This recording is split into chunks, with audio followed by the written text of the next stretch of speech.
So hi guys, this is part 2. So guys, don't mind lang po yung arengasa dahil andito po ako sa tindahan dahil natakot ako kaginina doon sa CR. So let's go na po guys. So, 'di ba?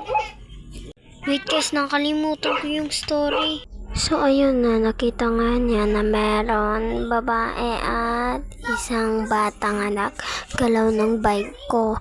Tas anto at today, sinabi na yun ka mama, tas anto kuantog kimpakuan namin doon sa albularyo, nagpukuan kami doon.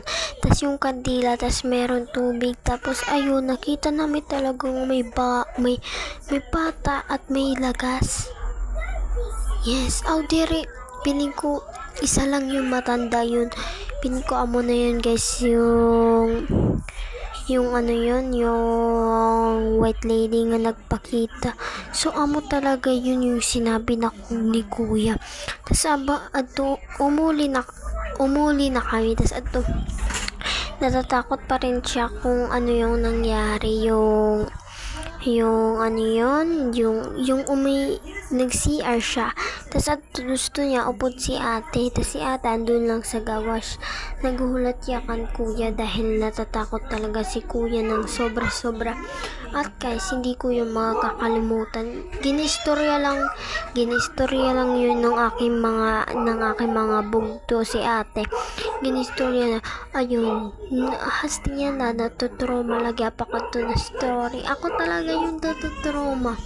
So ayun talaga guys, takot pa rin ako yun. So inistorya ko yun sa aking mga friends. Pero guys, may isa pa akong story. So yan ako ito isa story. Yung New Year yun. Kasi upod ko si Siyos. Basta yung nag-video sa amin doon sa atas kami ni vlog. Upod ko siya. So New Year yun yung 2024. So naka-green ako. Tas nakasaya na black. Tas ayun, nagkukuan lang kami, nag-iistorya. Tas ato sa kuan, meron kami nakita sa malayuan. Guys, yung nakita namin is OMG, nakakatakot talaga yung nakita. Meron kami nakita guys na black figure and red yung eyes niya. Diba yung doon kanda, basta hindi ko ito makilala, doon kan Pilis, doon balay nila, doon kami nag-standby. So doon kami nag-standby talaga. So nakita talaga namin yun. Tapos ayun, andun din si Trex Boy. Kintawag namin siya. Ayun, pinakita talaga namin siya. Guys, promise, totoo yun. Ayun talaga guys, natakot talaga ako guys dahil nakita namin yun. So guys, yung pula na mata is naka-eye contact namin.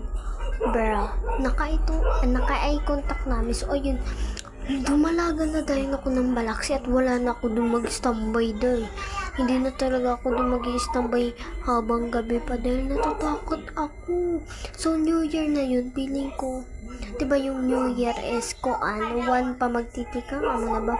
So 2 na ata yun. So nag-standby lang muna talaga kami dun, yung 2 pa. So talaga yun, nakakatakot talaga yun, nag-standby kami doon.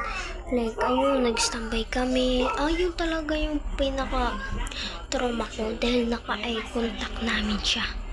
Bra, namumula yung mata niya, black figure niya. Di ko alam kung ano yung tawag doon.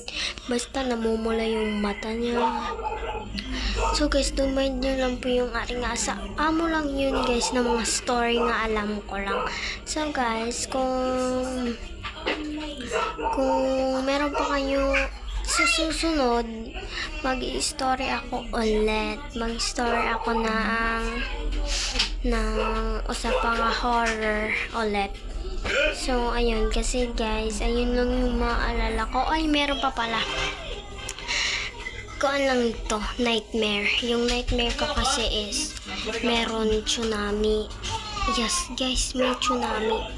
So ayun, yung diba kanda Pilis, kuan daw yun, nakita ko yun. Makakatakot to guys.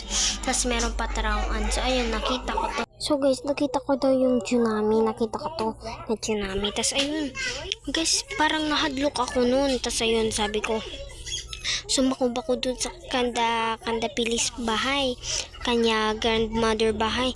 Kumapot talaga ako, tas ayun yung mga kabataan daw sa gawas is napalid. And kabilang na doon si Raquel and si Kaden. Wala pala doon si Kaden. Tapos yung mga kamulay ko ng mga bata, kung tayo napalid talaga sila. Tapos kami ni Pilis ay naaandun sa sakop.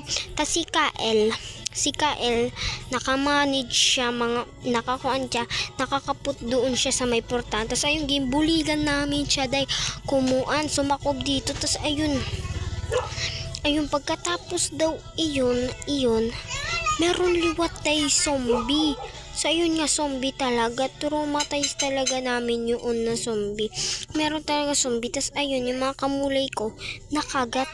Pero ako, wala pa ako nakagat. So, ayun, pagkatapos yun, nakagat sila. So, ako nakabuhi. So, ayun. Tas, ayun, pagkatapos noon is nagbata na ako. Tas, ayun, natapos na yung story.